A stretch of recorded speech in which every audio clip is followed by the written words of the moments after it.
So this happened in the summer of 2013. I'm 21 and just finished my junior year in college. The second week of August, a group of my friends and I go on an 8-day camping trip. It's 7 of us total, 4 guys and 3 girls. We were camping in the White Mountains of New Hampshire. It was a large campground, but very few other campers were there. There were a few filled sites near the front of the campground, but we purposely requested a site off in the back corner. We were completely by ourselves. During the trip, we planned a whitewater rafting trip for one of the days. We were hiking Mount Washington towards the end of the trip and thought maybe we'd do 1 or 2 other small hikes within the next 2 days of just chilling by the lake at the campground. We also planned on doing plenty of drinking during the evenings. The first couple of days of the trip are fantastic. Whitewater rafting was a blast. Everything is going great. So it's the evening of our 3rd day. We have a roaring fire going. We're all just hanging out at the campsite, drinking and fucking around. It's around 9:30 when a disheveled looking man walks up past our site. His clothes are kinda torn and worn out, messy, tangled hair, etc. He looks maybe in his mid-40s. This isn't weird though. We all just think that it's another camper doing a late evening stroll around the campground. About an hour and a half later, we see the same man walk past our site in the same direction. This time he's walking slower, almost a bit of a limp. We're all pretty drunk at this point. I think one of us might have yelled something out to him, but he just ignores us and keeps walking. Mildly strange, but still, it's probably just someone who wanted to take a long walk. We wrap up the night around 1:30, 2 a.m. The first fire is dying down and we head back to our tents. I usually love sleeping while camping. I usually find it extremely peaceful, but for some reason I was having trouble sleeping this night. I get up to take a piss in the woods, and when I do, I see a faint light maybe about 50 to 75 yards ahead of me in the woods. It looks like a dim flashlight or something similar. I decide I want to investigate. I go back to the tent. One of my other buddies is still awake, so I tell him about it.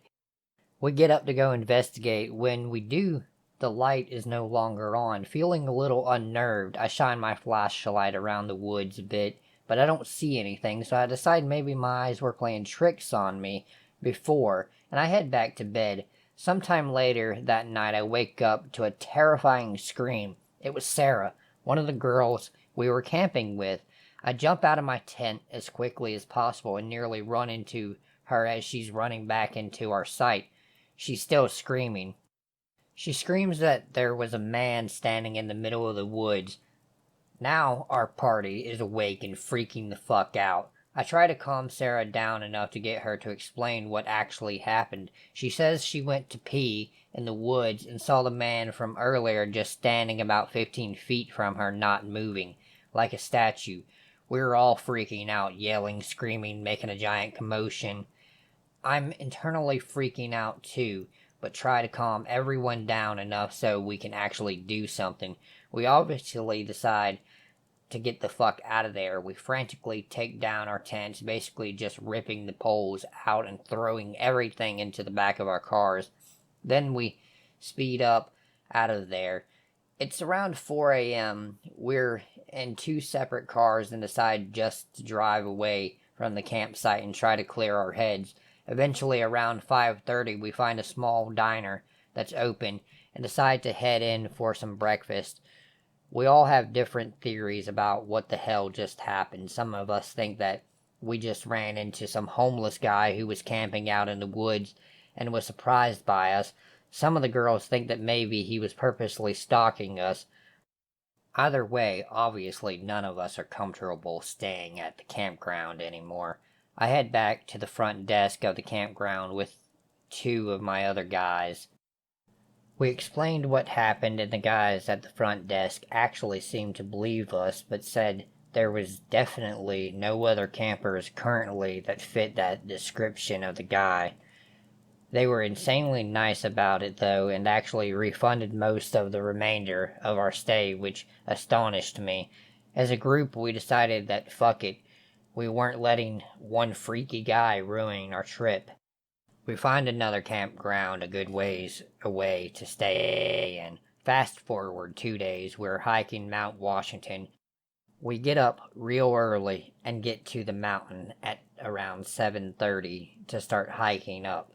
We're a little over halfway up the mountain when we see the very same guy hiking down. Though this time he looks much better, his hair isn't crazy, his hiking clothes aren't relatively clean, we're all just frozen. A few of us let out a surprised scream. He just strolls past us with this massive grin. Luckily, there are enough hikers nearby that nothing could really happen. We decide to continue hiking up anyway, since he headed in the opposite direction and hope we just never encounter him again. We did finish the hike and luckily didn't see him. After that, we decide to cut the trip a couple of days short. Looking back on it, we've all come to the conclusion we were likely being stalked in some way. If it was just some homeless guy in the woods near the camp around, what the hell is he doing hiking down Mount Washington a couple of days later? It was pretty unnerving and bizarre experience for sure. So a few months ago, I was out hiking with my friend. We live in the mountains of western Maryland, and we were about 6 miles into an 8 mile loop we have done frequently when we decided to take some pictures and eat a snack on a summit. This area of the trail had a park, benches, tables, and a parking lot. We were sitting and talking, and I noticed a man just walking around the parking lot alone. He was walking aimlessly and staring at his feet. What confused me was that he was wearing jeans and a button-down shirt, not exactly hiking attire. We decided to set off the last 2 mile leg of the loop. This part goes downhill to the headquarters of the park and is cut out of the mountain bank. The end of that leg is the parking lot where our car is. You don't have a lot of visibility from the trail and you have to walk single file. I was walking in front and talking to my friend. I turned to look at her, and I see the same man right behind her following at a rudely close distance. I immediately got a gut-wrenching feeling. I noticed that he didn't have any pack or hiking gear and was not even wearing boots. Something about his eyes really spooked me. So a bit more walking and he continues to fall very close. I say to my friend that I have to tie my shoe as a reason to step off the trail and let him pass us, in case he is only following closely because he wants to go faster than we are. She immediately catches on to what I am doing, and we pull over. He looks startled, and she says hello politely. He just stares. This is when I notice that he is carrying a stick. As I'm fiddling with my shoe, she stands between us and he passes us. We wait to give him some distance ahead of us, but he immediately slows down. We wait for a bit longer, and he gets to the furthest part of the trail that has sight lines to us, and he turns around, looking up at us.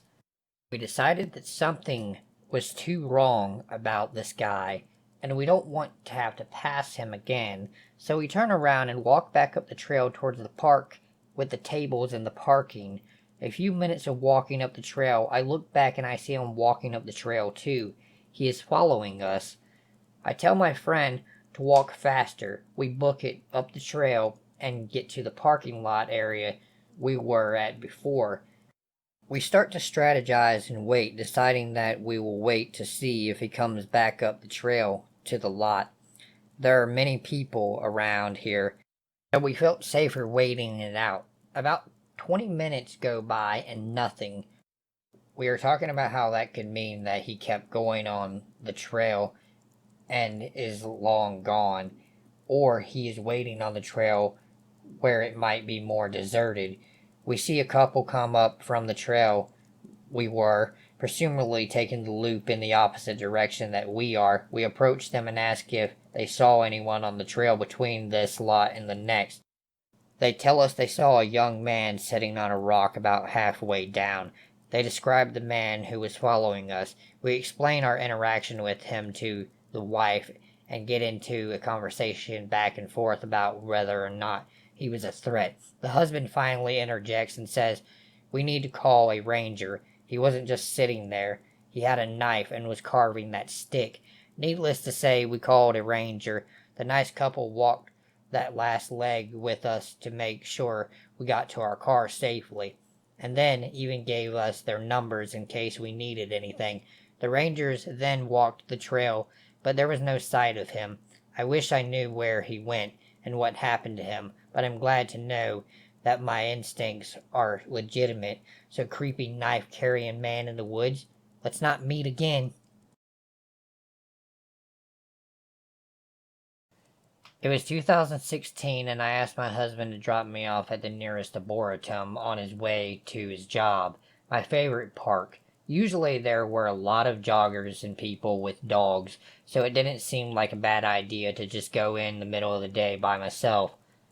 On that particular day, I think I was almost alone except for another guy. I kept running into him, maybe mid-30s, taking pictures. He looked like a park ranger, so at first I didn't find him creepy or unusual.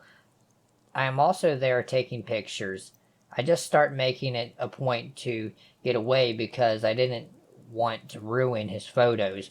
At some point, I got the feeling like I am the subject of his photos, and that is when I started getting creeped out. I started looking for a way out of the park. As I made my way out, he was there again. I tried to keep it friendly and say something innocent related to the job, and he said, "Oh, I don't work here." He said nothing more. We were out of the park, and I ran up to my husband's car and loudly said, "Hi, honey, I miss you." Not deterred by my husband's presence at all, the guy came over before I could even tell my husband about what had just happened, and he said, "By the way, my name is Jordan. Check out my photos on Facebook." And he handed me a business card. I never did check out his page, but his business card floated around my bag for months, reminding me that I didn't enjoy solo hiking anymore.